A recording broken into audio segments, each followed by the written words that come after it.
Gobierno de Navarra. Nafarroako gobernua.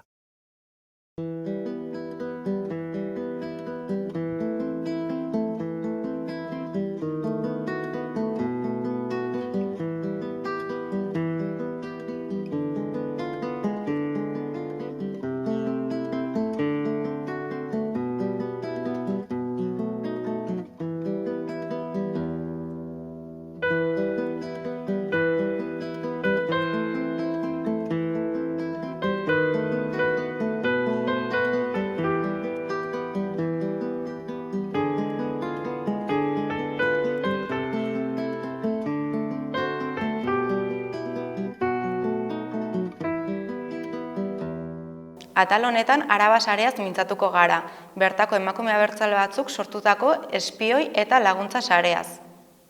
Gerra zibilan, Euskadiko frontea erori bezain laster, emakume talde batek Araba sarea sortu zuen. Araba sareak espioi lanak garatzen zuten eta baita iheslariak lagundu ere.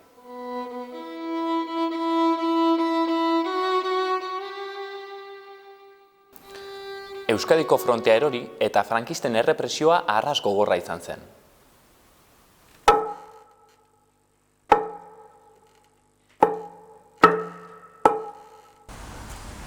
Errepresioa anitza izan zen, hasteko militarki eta politikoki zuzena.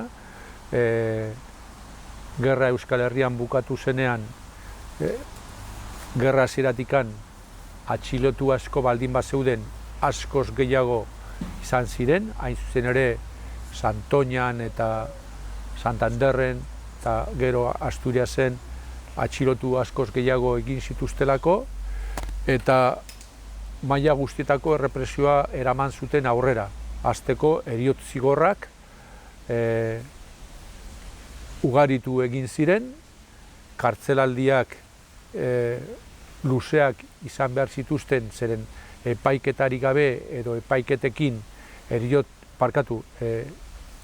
kartzela zigor luzeak jarri zizkieten, eta beste aldetikan, isunak, lanbide aldetikan baita ere, nola esaten da, depurazioak eta bar, eta kulturalki ere bai, euskera nola esateko adierazpen publiko guztietik kanporatuta suertatu zen, eta errepresioak hartu zituen era edo mota guztiak, garatu egin zituzten frankistek 1936-tik bertatik. Esateako, alderdi politiko guztiak, ezkertiarrak, Frente Popularrekoak, nazionalistak eta bar, 36an bertan ja legez kanpo suertatu ziren. Baina ja frontea erorita gero edo Euskal Herria bere osotasunean frankistek izan ta gero, errepresio hori areagotu egin zen urtetan.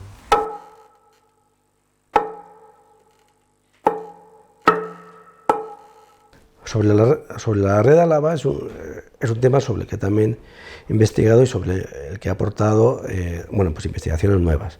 Hasta ahora todos los que se han ocupado de la red Álava pues habían únicamente visto el tema de forma estanca, separando totalmente de todo el contexto. Yo he trabajado el tema relacionándolo con todas las redes de contrabandistas que había previamente en la zona y con todas las redes de evasión que funcionaron en la zona. Y no solo eso, sino que he visto el sumario original de la red Álava y he visto otros sumarios relacionados estrechamente con el sumario de la red Álava. Y decir que, y en base a todas esas informaciones es lo que voy a decir una serie de conclusiones. La red Álava era una red que no estaba formada únicamente por militantes nacionalistas como Timoteo Plaza, Agustín Arrazoa o las mujeres que habitualmente se se mencionan. Esta es Vitoria Echeverría, Felia Aricia, antes he dicho Agustina Aricia, perdón, Felia Aricia, etcétera, etcétera. Sino que era una red que se fundamentaba en las redes de contrabandistas de siempre, fundamentalmente en las redes de los hermanos Erviti y las redes de los hermanos Galarregi, que eran subordinados de los hermanos Erviti. Los hermanos Erviti eran 4 hermanos, eran originarios de Alcoz y 2 de ellos, Evaristo e Ignacio, vivían permanentemente en el Betea. Y en julio del 36, hacia el verano del 36, se van al Duides. Según he podido documentar, Timoteo Plaza estuvo trabajando desde el verano del 36 hasta que se va a Francia en enero del 38 en esas labores de evasión de personas, pero también de blanqueo de dinero ligándose directamente a los hermanos Erviti. De hecho, el sumario por el que Timoteo Plaza se tiene que ir en enero del 38 es porque desde la comandancia militar del Bidasoa, pues infiltran a una persona, un tal Ángel Carbonell, para investigar la red de blanqueo de billetes estampillados a cargo de los hermanos Erviti y de la red de evasión que están llevando los mismos hermanos Erviti desde Pamplona. Y Timoteo Plaza se va, pero hay gente que dice que ellos han estado trabajando llevando billetes estampillados para blanquear dinero a Santander, Asturias y luego también a Bilbao. Por lo tanto, no era una red independiente de las redes de contrabandistas de siempre.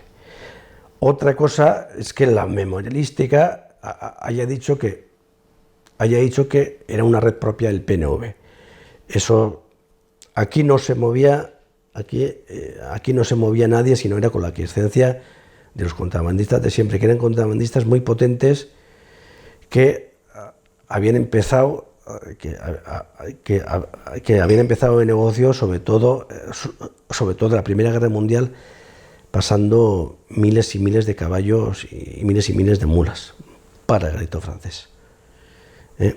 Lo que pasa es que, claro, como los contrabandistas nunca van a decir lo que hicieron y lo que dejaron de hacer, pues al final por los méritos de una red como la red de Álava van a los que dicen que ellos estaban detrás, pero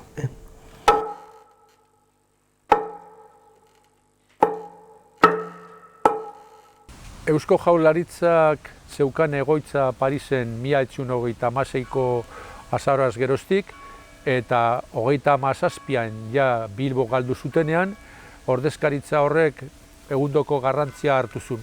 Baina hortaz aparte, bazitun beste ordezkaritza batzuk, esateako Baianoakoa. Eta, ordezkaritza edo egoitza hoien bitartez, saiatu ziren beti, 37tik aurrera, harremanetan jartzen,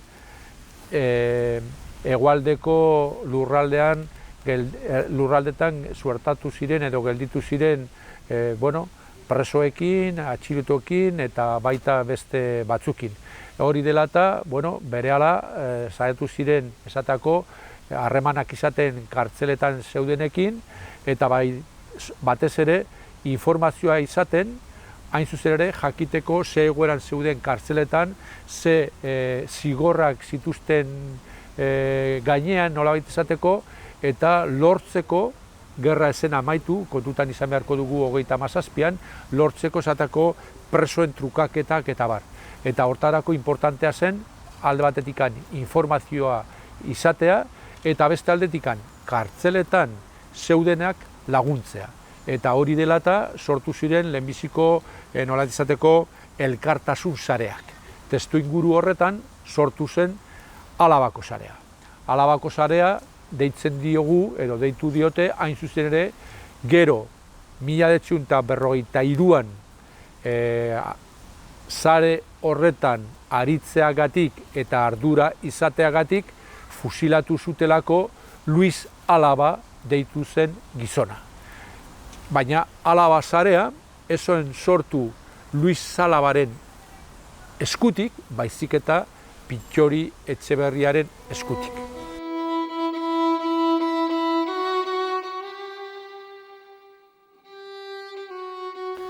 Halere, emakume talde batek frankisten aurka joatea erabaki zuen.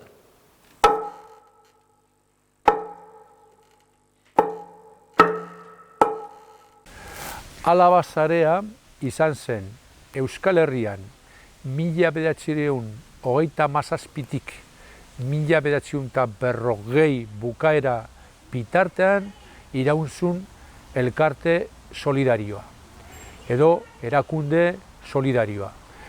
Hain zuzen ere, sortu zen 1936ko irailaldean, orduan izan beharko dugu, edo jakin behar dugu,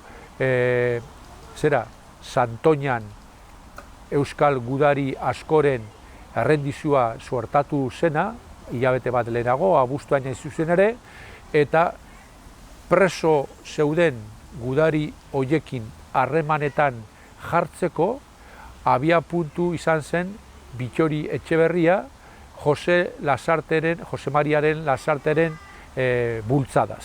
Jose Mari Lasarte zen Eusko Jaurlaritzako informazio zerbitzuen buru, Baionan zena, eta horrek eskatu zion Bittori Etxeberriari jutea Laredo edo Santoña aldera, jakiteko ze baldintzetan zeuden preso gudari hoiek, eta zenolako hitzarmena gauzaturik zegoen edo egina zegoen Italiako armadakoekin.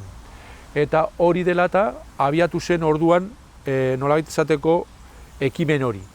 Bittori Etxeberriaren bitartez, beste emakume esanguratsu batzukin, hain zuzen ere Itziar Mujika, Teresa Perdez eta Delia Laurobarekin, hain zuzen ere harremanetan jarri ziren preso hoiekin, batez ere azken horren bitartez, Delia Laurobarekin, eta eskuratu zuten Italiakoekin izandako hitzarmenaren testua, informazioa izatea, eta hortikan abiatu zen ekimen hori, erakunde hori.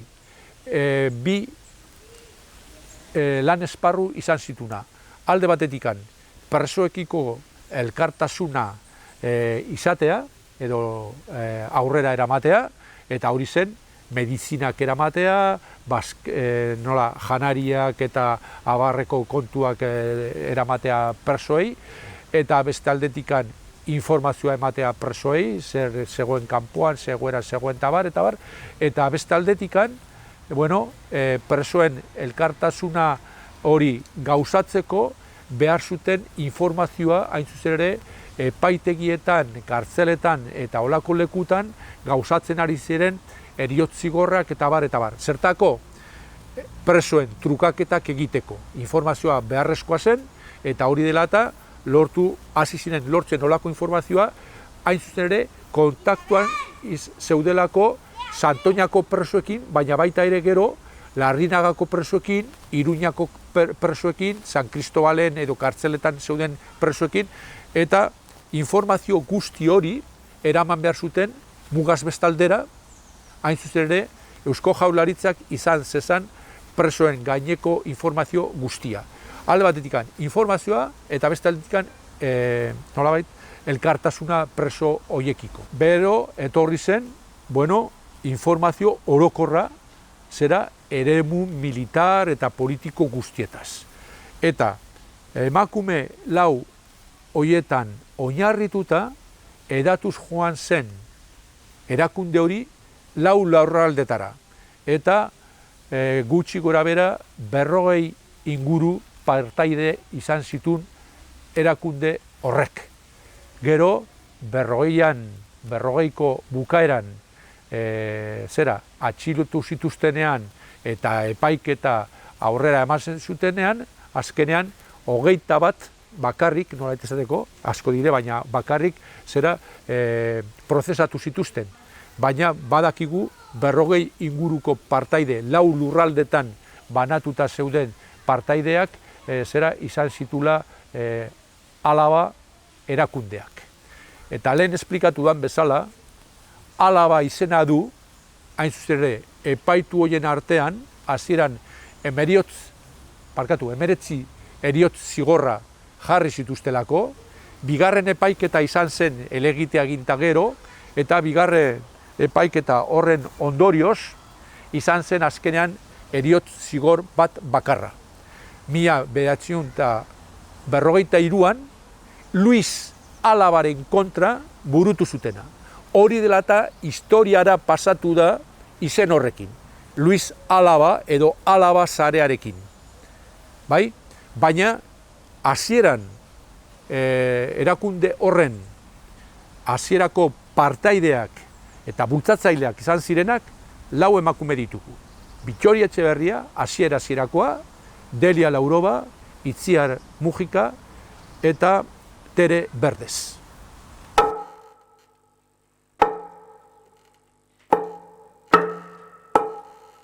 Bi lan esparru izan zituen sare honek. Alde batetikan, presoekiko elkartasuna, eta elkartasun horrek zituen azpieremuak, nolabait izateko. Bat, laguntza, kartzeletan zeudenei laguntza ematea, oinarrizko laguntza, janariak, medizinak eta bar, eta beste aldetikan, lortzea, beraiek baldin bat zituzten heriotz zigorrak edo olako eta sartzea trukatzeko zeuden zerrendetan eta bar.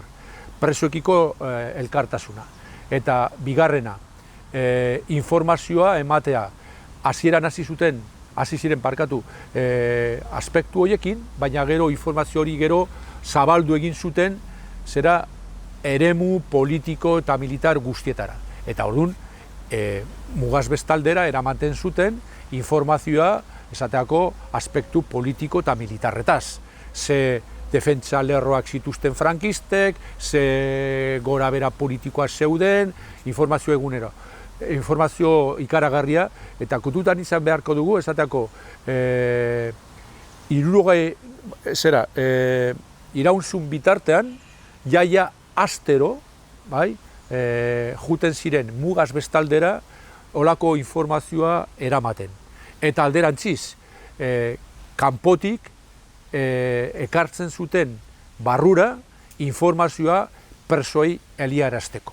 Eta bazegoen egundoko elkar harremana sare horren bitartez lortu zutena.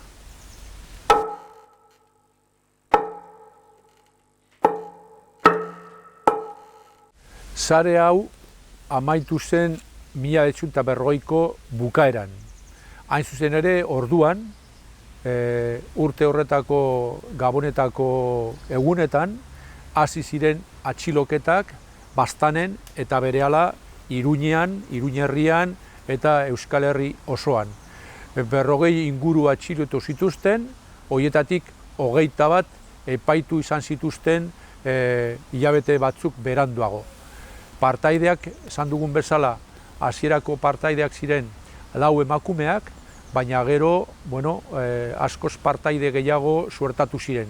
Eren bat gutxi gora bera, Nafarroakoak genitun, Modesto Urbiola, Felix Izkurdia, Felipe Oñatebia, eta gero beste partaide batzuk, Tolaretxipi, Lasa eta hola, Gipuzkoan, eta Bizkaian Ignacio Agirre, eta bar, esan duan bezala, 21 lagun epaitu zituzten. Baina partaide gehiago izan zirela badakigu, zeren naiz eta ez epaitu eta horrela, badakigu sarea askoz handiagoa izan zela. Eta bukaera izan zen hori, atxilotu zituztelako 40ko abenduan, hain zuzen ere, kontutan izan beharko dugu ordurako ja bigarren mundu gerratea hasita zegoela, eta naziak Pariseratu zirenean, hartu zituzten hainbat agiri Eusko Jaurlaritzak Parisen zeukan egoitzan, eta beste agiri batzun artean hartu zuten hain zuzen ere agiri txosten haundi bat, sare honetaz egindako txostena. Txosten hori helarazi zioten Espainiako agintariei edo poliziakoei eta horrela, eta hori dela eta erraza izan zuten jakitea bazegoela erakunde hori ordura arte beraientzat, Espainiako agintarientzat, erabat ez ezaguna zena, eta aritzen ari zena 1937-tik, eta orduan txosten horri esker posible izan zuten atxiloketa guzti horiek egitea 40ko abenduaren bukaeran.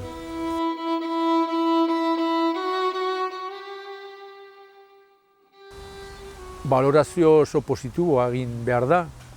Hasteko harrigarria da esatea hori gerra baldintz zailenetan nola aritu ziren egundoko eraginkortasunarekin emakume eta gizon horiek 37-tik 40 bitartean. Kontutan izan beharko dugu ze zailtasunak izan beharko zituzten mugitzeko Espainian barna, eta hala eta guztiz ere beraiek lortu zuten egundoko informazioa izatea Puerto Santa Mariatik ekarria edo Burgosko epaitegi eta kartzelatik ekartzea eta egitea egundoko erlazio eta harremana astero, nolabait esateko, Frantzian zeuden Eusko Jaurlaritzako agintariekin gauzak presoi laguntza emateko, eta esan nahi dut, egundoko laguntza importantea izan zen esateako, lortzeko heriotz zigorreko zigorrak zituztenei, nola esateko presoen trukaketak laguntzeko eta horrela, eta gero beste aldetikan presoei elearazteko, esan dudan bezala, oinarrizko laguntza. Oso importantea izan zena orduko urtetan eta bar. Eta hori egin zuten, egundoko eraginkortasunarekin urte guzti horietan. Eta segurazki, suertatuko ez balitz mundu gerrateko gertaera hori, naziak Parisen sartzea eta horko egoitzan, Eusko Jaurlaritzak zeukan egoitzan, txosten hori lortzea, suertatuko ez balitz hori, segurazki, sare horrek jarraitu izango luke urte asko gehiago, esan nahi dut, eraginkortasuna eta beste aldetikan, nolabait esateko, trebesia. Eta kontutan izan hori, orduko baldintzetan, mugaz pasatzea ematen du erraza dela, baina kontutan izan beharko dugu orduan mugetan, militarrak, karlistak, guardia zibilak, egundoko vigilantzia zegoen, eta hala eta guztiz ere, horiek lortu zuten egundoko junta etorri aberatzak egitea, presoen aldeko eta zanpatuen aldeko egiteko, lana egiteko.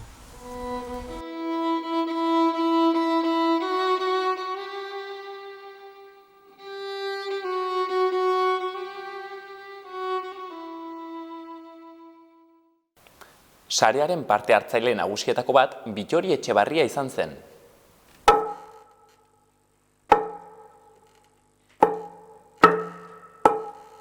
Bittori Etxebarria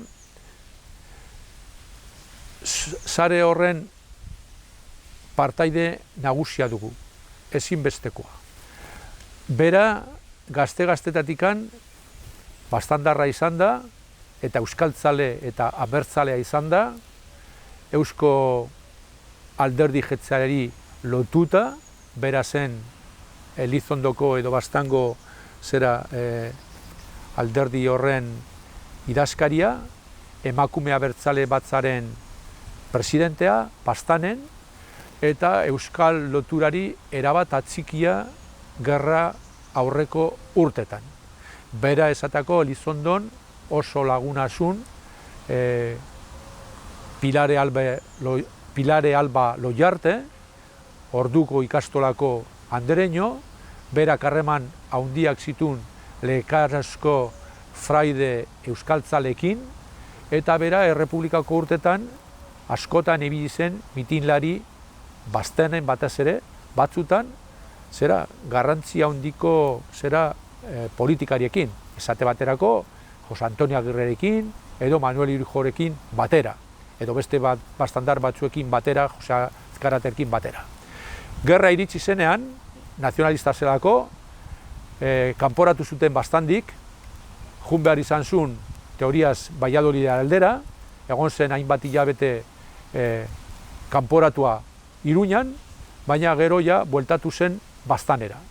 Eta bera izan zen, 1927ko iraian, hain zuzen ere, mugaz bestaldera jun zelako, eta hor egon zelako Eusko Jaurlaritzako partaidea zen Jose Maria Lasarterekin, sare honi zera lehenbiziko hazia edo lehenbiziko oinarria eman ziona. Berak esan ziolako, lagundu zulako, ordurako bastandik jende asko lagundu zuten mugaz bestaldera eramaten edo juten, eta berak esan zienean posible zula hori egitea eta behar zuten informazioa mugaz bestaldera pasatzea eta horrela, bera izan zen sare horren lehenbiziko partaide eta bultzatzailea. Bai? Eta gero bera izan zen Delia Laurobarekin eta gainontzeko emakumekin harremanetan jarri izan zena, Iruñeko partaideak izango zirenekin baita ere harremanetan jarri izan zena, bera nolait izateko izan zen sare horren lehenbiziko arien bultzatzailea.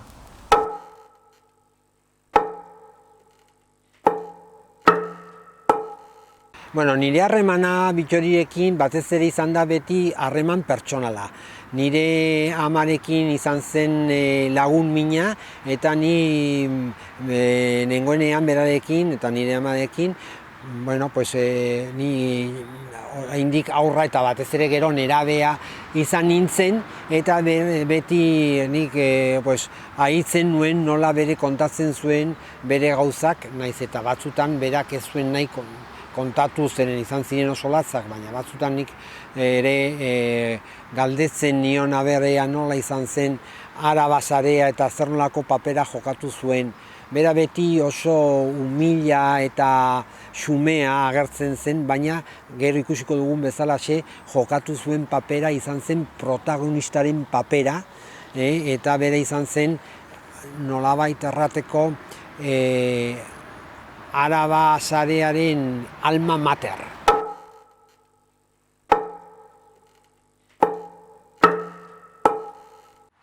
Mila bederatziehun eta hogeita hamazazpian, gerra bete-betean, hasi zen Araba sarea.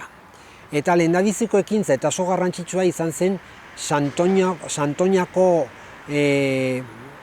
paktua eramatea nolabait Euskal Jaurlaritzara, baina Euskal Jaurlaritzaia zegoen erbestean, Frantzian, Parisen, orduan ara eramatea. Santoñako ituna oso gaizki ikusia dagoen zen, azken finean izan zen jeltzale eta Italiako fasisten arteko ituna.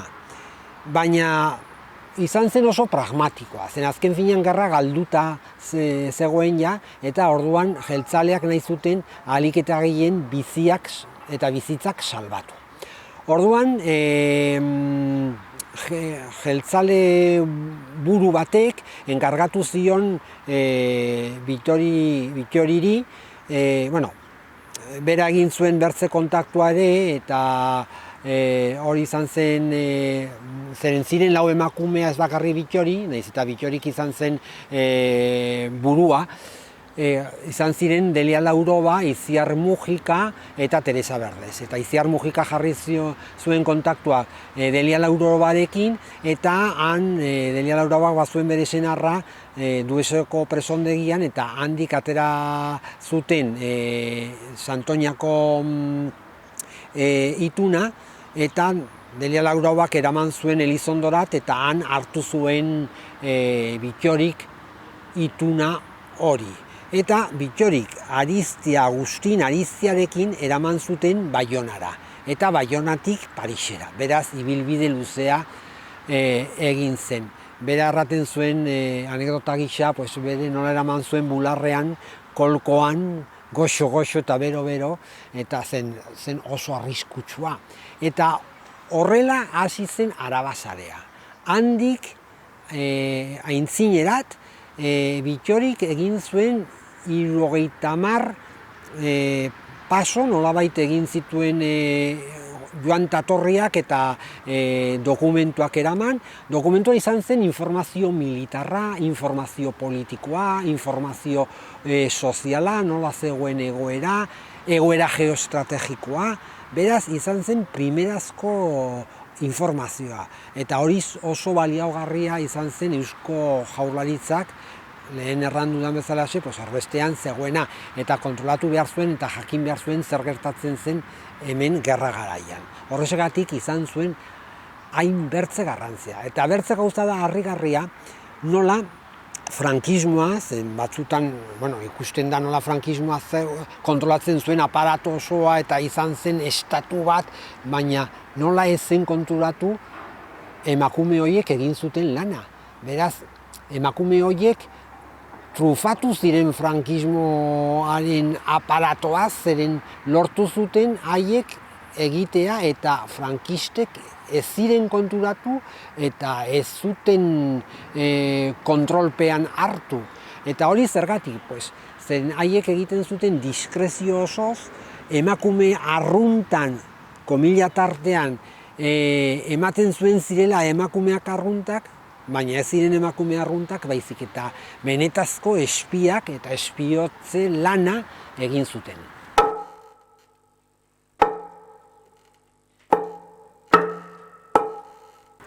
Ondoriok izan ziren latzak. Erran behar dugu, Bittori bazuen bere ibilbide politikoa Arabasarean sartu baino lehenago. Bere izan zen Baztango emakume abertzaleen batza zuzendaria eta burua, eta bera bultzatu zuen ikastola euskal kultura Baztanen.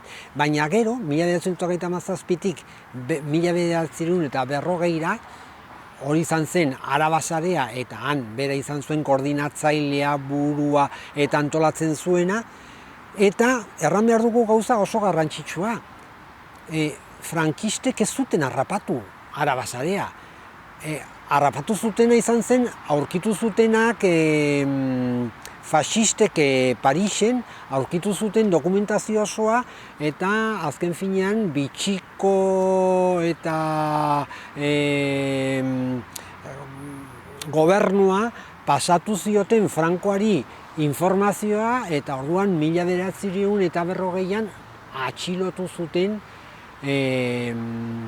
Bittori, bere anaia Esteban, Agustin Arizia, eta eraman zuten Madrilera.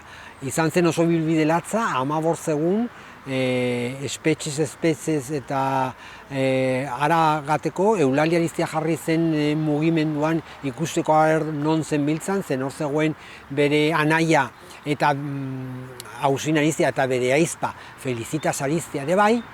Eta azkenean, ikusten hor egon zen txekan, eta gero Bentaz kartzelan sartu zituzten. Eta hor egon zen 1946 arte. Izan zituen bi epaiketa, bata heriotz zigorra kondenatu zuten, gero aldatu zuten eta eskerrak jarri zioten 30 urte, baina 30 urte ikaragarrizko kondena izan zen, zigorra, eta azkenean 6 urte pasata gero aske utzi zuten. Baina erran behar dugu, egon zen heriotz bat eta erailketa bat, eta hori izan zen Arabasarearen burua Luis Alaba.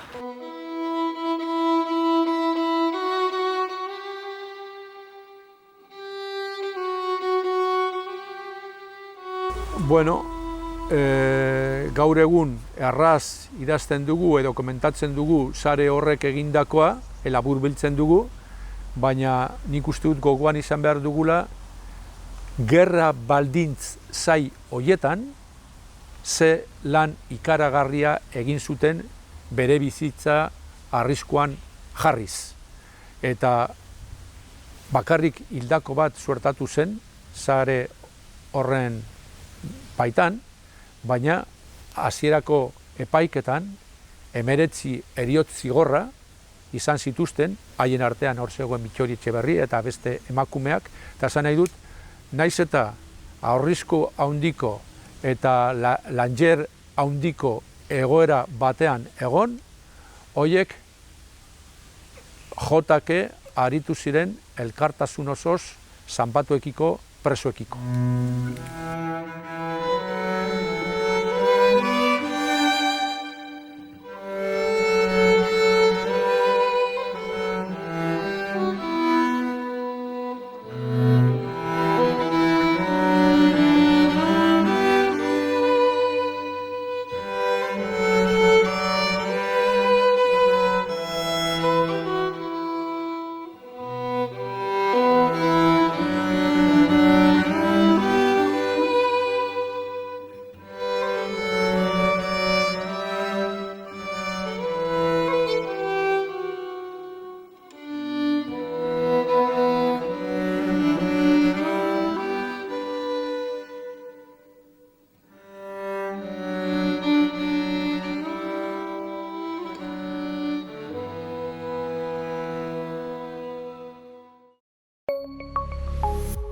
Gobierno de Navarra. Nafarroako gobernua.